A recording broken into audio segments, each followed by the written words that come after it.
The Heavy Cavalry update has brought plenty of new tools for high-rank aviation. Today we'll talk about man-in-the-loop guidance and the new functionality for aircraft target points. First, let's cover the base points.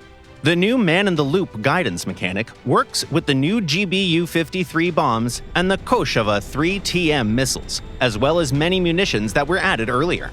These include the AGM-84H, KA-59M, AGM-130, Spice 250, AJ-168, AGM-62 ERDL, both versions of the KD-88, PGM-500, and PGM-2000. To activate the new mechanic, a new control option has been added, Bomb/Missile Camera View. Here's how it works. Release or launch one of the listed weapons, press the assigned key, and you'll switch to the Seeker's point of view. In this mode, you can control target lock. The first fire button press unlocks camera movement, and the second one sets a new lock point. Of course, this control mode has its limitations. The field of view depends on the Seeker, and maneuvering capability differs from one weapon to another. You can only control one bomb or missile this way, the one launched most recently. In addition, MITL guidance requires a clear line of sight between the carrier aircraft and the munition. This new control type opens up extra possibilities in battle. For example, long-range missiles like the KA-59M can now hit moving targets. Launch the missile toward the ground battle area, turn the aircraft away to stay outside the reach of air defenses, and then select a specific target through the missile's own view. Naturally, the new mechanic doesn't stop anti-air systems from intercepting incoming threats.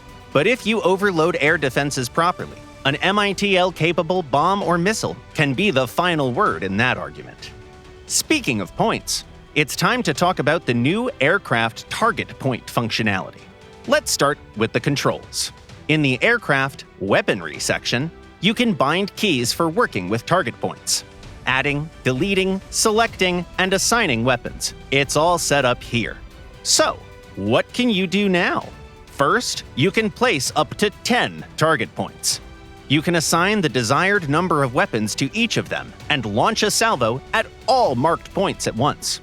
Weapon assignment works like this. Select a target point using a dedicated key or directly on the map. Find the desired bomb or missile in the weapon selector and press the weapon assignment key. If everything is done properly, the point will show that a bomb or missile has been assigned to it. Now, when you release the weapon, it will fly to its own coordinates. This new functionality makes satellite-guided weapons much easier to use and allows for more effective suppression of enemy air defenses. Let's take a Strike Eagle, with a mixed loadout of infrared and satellite-guided munitions as an example.